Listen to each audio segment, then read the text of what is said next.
Hello everyone, welcome back to Stopgap Solutions. Today we'll be continuing our last Vision IAS monthly current affairs for April 2025. Okay, so इसमें next topic हमारा रहने वाला है Indian diaspora. So why is it in news? Standing Committee on External Affairs 24-25 released report on Indian diaspora overseas. So about Indian diaspora, definition क्या है इसका? They refer to those people of Indian origin who had migrated to foreign lands from India either several generations ago or in the recent past on long-term visas issued by other countries and have since settled abroad. Indian diaspora means या तो बहुत पहले से ही कहीं दूसरी country में जाके reside कर लिया है या अभी रिसेंटली भी कहीं और जाके सेटल हो गए हैं. ठीक है. इंडियन डायस्पोरा में दो टाइप आते हैं, persons of Indian origin PIOs and overseas Indian citizens of India. A person who or whose any of ancestors was an Indian national and who is presently holding another country's citizenship. किसी का भी कोई भी ancestor Indian national थे और अब भी उनके पास में इंडियन अनदर कंट्री का सिटीजनशिप है. ठीक है. He she holding foreign passport, वो क्या हो गए? Person of Indian origin. Basically उनका ओरिजिन इंडिया से है बट अभी they are holding another countries passport. Overseas citizen of India क्या है? A person registered as overseas citizen of India card holder under section 7A of citizenship act 1955. ये अलग से एक कार्ड होता है. अगर OCI कार्ड उनके पास है तो वो OCI है. Note, PIO and OCI card holders have been merged under one category OCI in 2015. So before 2015 क्या होता था? ये अलग अलग होते थे. अभी आफ्टर 2015 इनको मर्ज कर दिया है सिंगल में. Next is non resident Indians. An Indian citizen who is ordinarily residing outside India and holds an Indian passport. रहते बाहर हैं, पासपोर्ट हमारे इंडिया का यूज़ करते हैं अभी भी. करंट स्टेटस क्या है? As of January 2024 the population of Indian diaspora was about 35.42 million. Geographical distribution, if we see, major countries with significant Indian population includes US में है, United Kingdom में है, Canada, Gulf countries, Australia, Southeast Asia and Caribbeans. अब significance क्या है और उनका contribution क्या है हमारे लिए? तो technology knowledge and skill transfers, trade and investment FDIs attract करते हैं. Remittance, we are the world's top remittance receiving country. Soft diplomacy, obviously जितना ज़्यादा लोग किसी कंट्री में वहाँ रहेंगे इंडिया के तो सॉफ्ट डिप्लोमेसी बढ़ेगा. Next is significance for host countries. Key concerns related to Indian diaspora highlighted by the committee. अभी ये अच्छा तो ठीक है, लेकिन अभी कंसर्न्स क्या क्या है? So limited voting rights to NRIs. As per existing norms, NRIs who have enrolled in voters list have to be present physically to cast their votes. जो NRIs हैं अब वो वोटिंग कर सकते हैं लेकिन उनको यहाँ आके फिजिकली प्रेजेंट होना पड़ता है. So due to logistical and practical problems, only a few among the registered voter come down for voting. Next is transfer of sentenced person from foreign jails. The committee find that despite having bilateral and multilateral agreements, only 8 Indian prisoners were transferred from foreign countries to India in last 3 years. 3 साल में केवल 8 Indian prisoners को वापस भेजा गया है. Professional trapped in job rackets, जैसे कि dubious firms involved in fake recruitment job offers through social media channels to Southeast Asian countries. इसमें मेनली कौन कौन से हैं? कंबोडिया, म्यांमार, लाओ. अभी वहाँ पे वो चले जाते हैं. सी होता क्या है कि हम यहाँ सपोज सोशल मीडिया यूज़ कर रहे हैं, कुछ इनके एडवर्टीज़मेंट आएंगे, हमारे यहाँ से लोगों को लगता है टू बेटर अर्न, उनका करेंसी बेटर परफॉर्म करता है तो अच्छा पैसा मिलेगा, उसके चक्कर में वो चले जाते हैं एंड वहाँ पे जाके क्या होता है, उनको बॉन्डेड लेबरर्स की तरह काम करवाया जाता है. साइबर क्राइम, न्यूली पहले आप सिर्फ उनको बॉन्डेड लेबर की तरह रख सकते थे, काम करा लेते थे. अभी उनको majorly because they are educated तो उनसे साइबर क्राइम करवाया जाता है. Next is reintegration of migrants. The committee note that about 5.95 lakh migrants have returned to India from foreign country 2019 से लेके 2024 तक due to economic disruptions, strict immigration policies and reduction in job opportunities. National level policy on reintegration of migrant returnee is still awaited. अभी तक नहीं आई है. Next is safety and security of Indian students abroad. It is noted that 403 incidents of death of Indian students abroad have been reported from 2018 से 2024 तक ही. कितने? 403. अब इसमें definitely कुछ तो नेचुरल कॉजेज़ भी हैं, कुछ एक्सीडेंट्स हैं और कुछ मेडिकल कंडीशंस भी हैं. नाउ व्हाट हैपन्स, जो हम एक्सीडेंट्स बोल रहे हैं उसमें क्या होता है, डेलिबरेटली भी कुछ केसेस होते हैं जिसको एक्सीडेंट दिखाया जाता है. ठीक है. अब इस सब को लेके initiative taken by India for Indian diaspora. Pravasi Bharatiya Bima Yojana, it was launched in 2017 to provide an insurance cover of over 10 lakhs in case of accidental death or permanent disability and other benefits at a nominal insurance premium of rupees 275 for 2 years and 375 for 3 years. Next है know India programme. It is an initiative launched in 2003 for Indian diaspora between the age group of 21 से लेके 35 years के बीच के लिए है, to familiarize the people of Indian origin youth with contemporary India. Knowledge sharing programmes भी हैं. Visiting advance joint research Vajra, faculty scheme, Pravasi Bharatiya academic and scientific Sampark, Vaishvik Bharatiya Vaigyanik Vaibhav, fellowship programme and others also.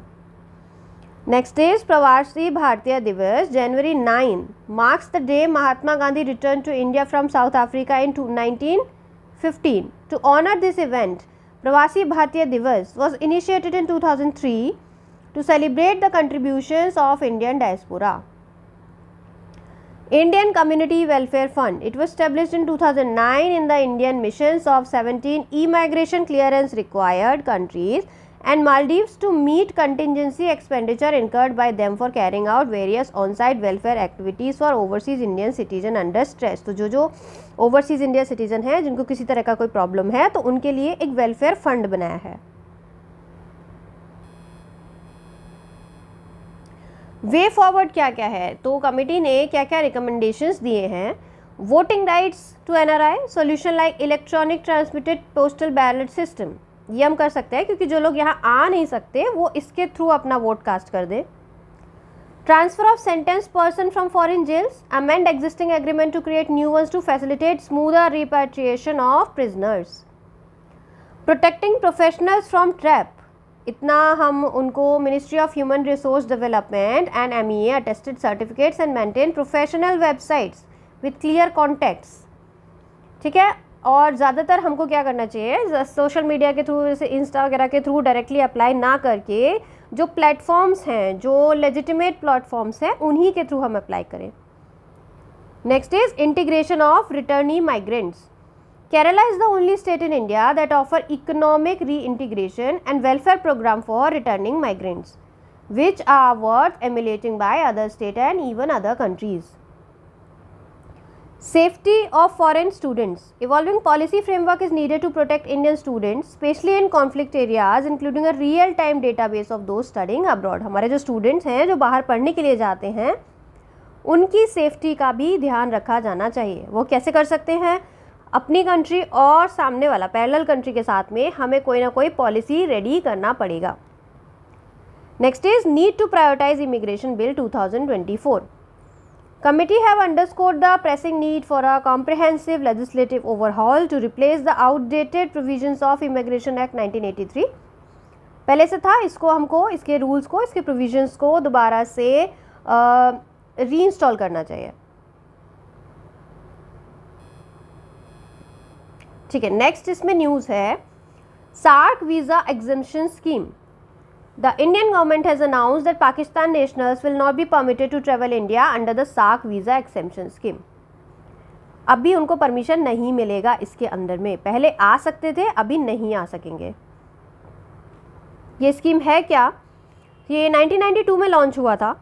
Following the decision of the 4th SAARC summit held in Islamabad in 1988, इसका aim था to promote people to people contact and enhance regional corporation.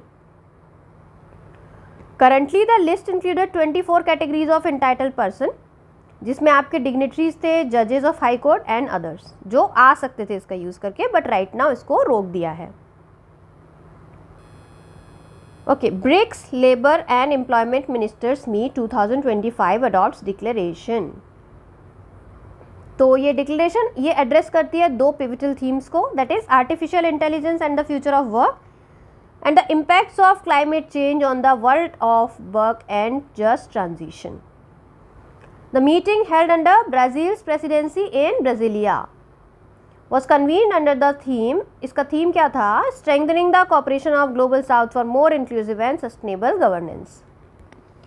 अब इसके key highlights क्या थे? Supported by ILO for advancing labor rights, declaration of commits BRICS nations to promotion inclusive AI policies, advance social dialogue, strengthen South-South cooperation. Significance क्या था workers के लिए? Harnessing AI for decent work. BRICS countries are uniquely placed to shape the transformation needed regarding the rights-based use of AI at work through South-South cooperation. Just transition, green jobs, inclusive policies. About 1.2 billion livelihoods are under threat from ecosystem collapse, and 2.4 billion workers endure dangerous heat levels. So because of climate change, ये हमारा data है हमारे पास में, इतने लोगों को problems होने वाली हैं at work. Universal social protection gap is increasingly widening, including the platform workers with no safety net, and the 83% of people even lack basic coverage. ठीक है, अगर सोशली हम देखें 83% जो लोग हैं उनको बेसिक कवरेज भी नहीं है उनके पास में. Impetus to social justice. ILO commits to support BRICS through Global Coalition for Social Justice, offering normative guidance, research, technical cooperation. ठीक है, तो ILO जो है हमारा इंटरनेशनल लेबर ऑर्गेनाइजेशन, ये हमको सपोर्ट करेगा किस किस चीज़ में? हमको इन सेंस ब्रिक्स को सपोर्ट करेगा global coalition for social justice, offering normative guidance, research में और technical cooperation. ASEAN India trade in goods agreement. India ने होस्ट किया 8th meeting of joint committee on ASEAN India trade in goods agreement. The Association of ASEAN, established in August 1967 in Bangkok, Thailand, is a group of 10 countries. Genesis signed in 2009, entered into force in 2010. हम इसका बात कर रहे हैं.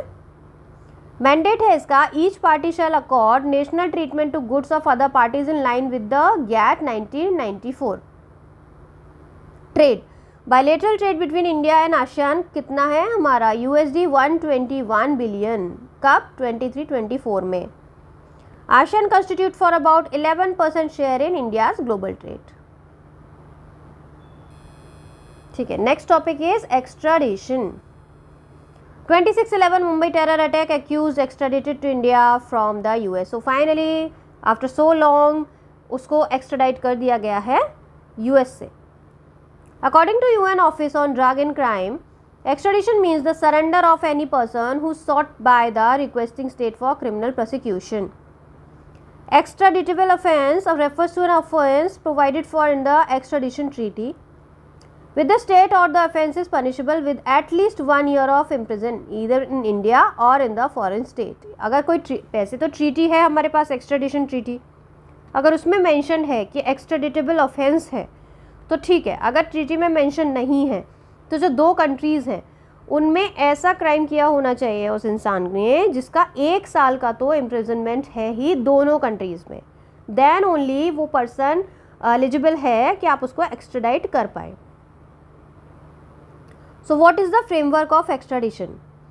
India में है the extradition act of 1962 substantially modified in 1993, consolidated the law relating to the extradition of criminal fugitives from India in foreign states. So the Ministry of External Affairs इसकी nodal authority है. India has extradition treaties with 48 nations including जिसमें बांग्लादेश भी है और USA भी है. The government of India finally decides on extradition and this decision can be appealed in a high court. Globally, United Nations Model Treaty on Extradition, UN Model Law on Extradition, United Nations Convention Against Transnational Organized Crime and others are also some of the international frameworks which deal with various principles of extradition. See, extradition ना इतना easy नहीं होता है. जब भी कोई आपके country में एक क्राइम करके दूसरी कंट्री में चला गया है, वहाँ पे रह रहा है, वहाँ से उस क्रिमिनल को एक्स्ट्राडाइट करवाना is a huge task. So basically ये कुछ फ्रेमवर्क हैं जिनके बेसिस पे ये किया जाता है. अगर ऐसे फ्रेमवर्क्स नहीं एग्जिस्ट करते हैं दोनों कंट्रीज़ के बीच में, तो उनकी म्यूचुअल अंडरस्टैंडिंग के थ्रू वो काम किया जाता है. सो एक्स्ट्राडिशन प्रिंसिपल इन जनरल है क्या क्या?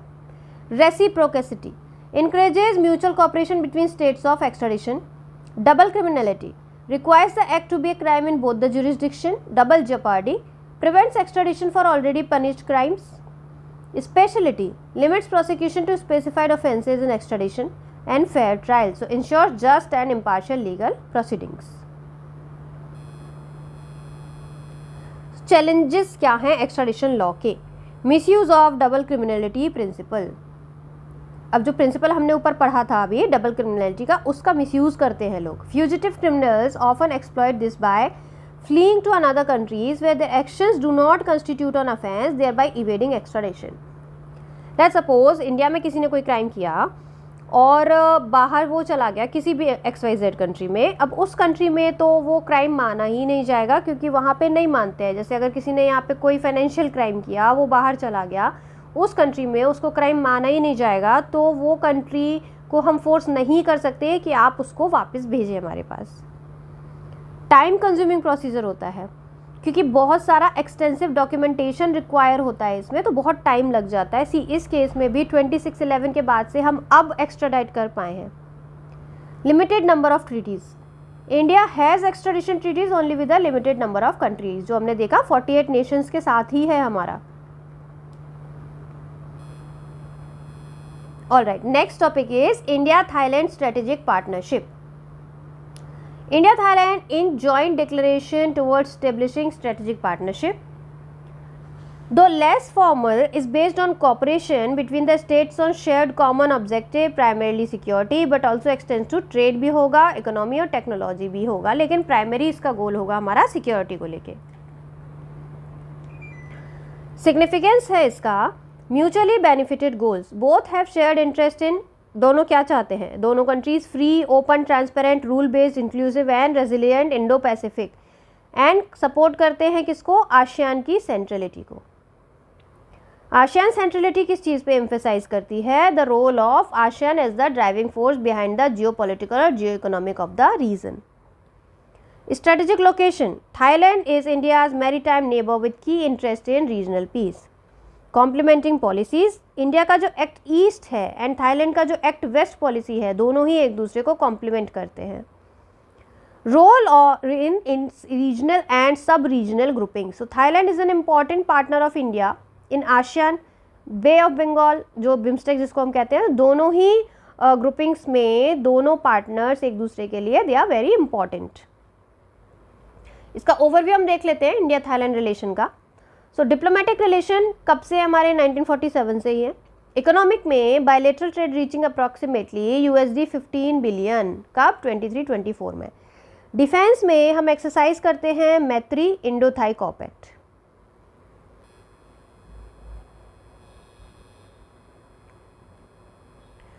अदर की एग्रीमेंट्स लिंक्ड. MOU साइन किया हुआ है on cooperative in various sector, जिसमें है national maritime heritage complex and development of northeastern region. Facilitate people to people contact and trade facilitation. Okay, next is our India's extended continental shelf claim. Recently, India has increased its claim in the Central Arabian Sea as a part of its extended continental shelf by nearly 10,000 square kilometer, but also modified an earlier claim to avoid long standing dispute with Pakistan. ठीक है, dispute है क्या? Maritime boundary को लेके है. Exclusive economic zone. Coastal countries have an exclusive economic zone EEZ which gives exclusive mining के rights मिलते हैं और फिशिंग के राइट्स मिलते हैं up to 200 nautical miles from their coast line. जो भी कोस्टल कंट्रीज होती हैं उनको 200 नॉटिकल माइल्स तक एक्सक्लूसिव राइट मिलता है. किसके लिए? माइनिंग के लिए और फिशिंग के लिए. This area extends unbroken from their land masses all the way till the seabed. All of this oceanic area is considered part of the country's extended continental shelf. India ने पहला claim किया था 2009 में. In vast stretches of sea, so to a UN body called the Commission on the Limits of the Continental Shelves. Pakistan in 2021 objected claiming that the area was under dispute, specifically Sir Creek. Sir Creek का जो area है पाकिस्तान ने बोला कि ये disputed area है. In March 2023, CLCS rejected the entirety of India's claim in the Arabian Sea region. However, the Commission allowed the countries to submit modified claims. अब CLCS है क्या? इसका ऑब्जेक्टिव है to facilitate implementation of the UN convention on the law of the sea in respect to the establishment of the outer limits of the continental shelf beyond 200 nautical miles. Meeting है इसका meets at UN headquarters in New York. Governance में wild life institute of India's governance is run under the society chaired by the union minister of environment and forest. Member है इसके 21 member selected by states priorities to the convention. Nature of recommendation final and binding on coastal areas. Secretariat है इसका provided by the secretary general of the UN. So Sir Creek है क्या? It's a 96 kilometre long dispute tidal estuary. Extend करती है Arabian sea में and रफली divides the Sindh province of Pakistan from Kutch region of Gujarat.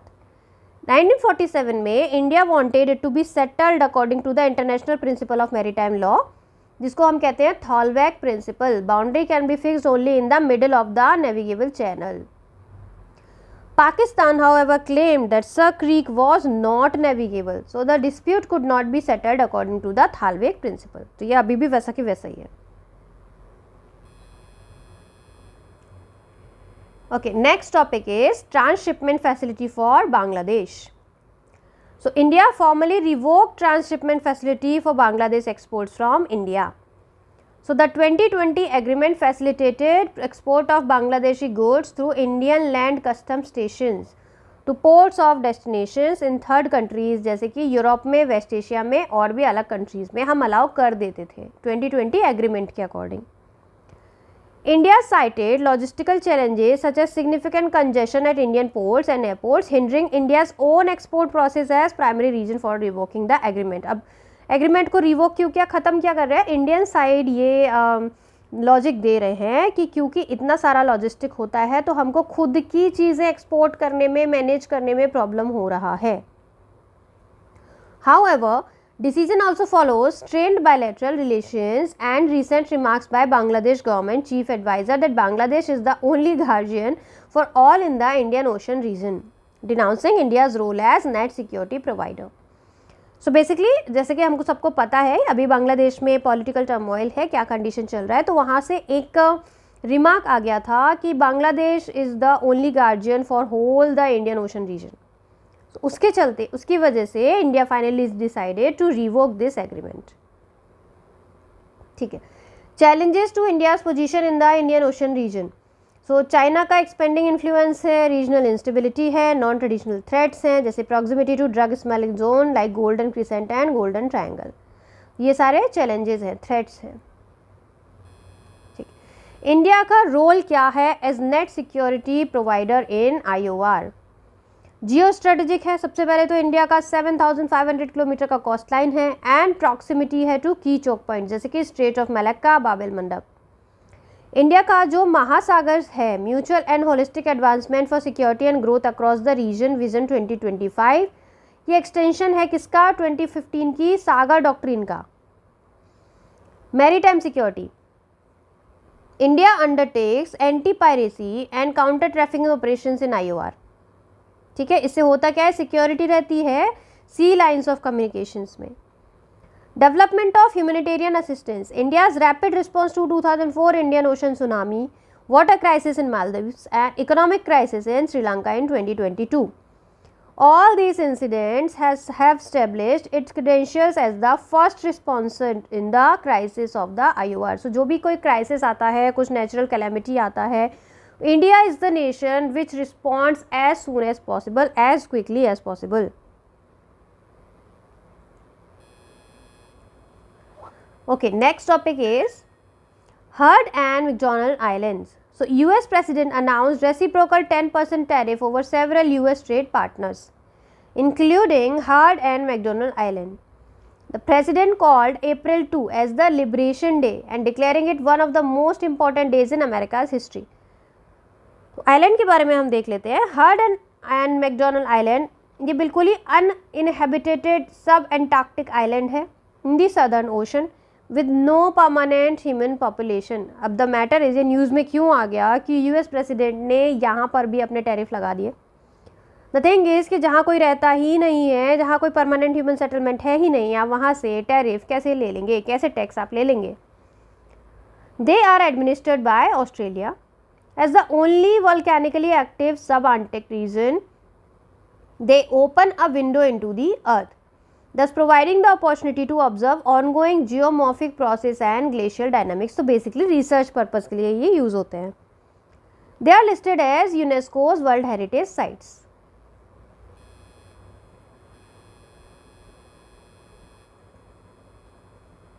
Okay, next is Morag Axis. So, Israel has completed the takeover of a new security corridor as Morag Axis. This area consists mainly of agricultural land located between Khan Yunis and Rafah, stretching from east to west across the Gaza Strip. Gaza Strip के पास है, east to west stretch करता है. The name Morag refers to an illegal Israeli settlement that was established in the region between 1972 से 2005 के बीच में. ठीक है. This is your Gaza Strip, this is Khan Younis, this part is Morag, formerly Israel settlement.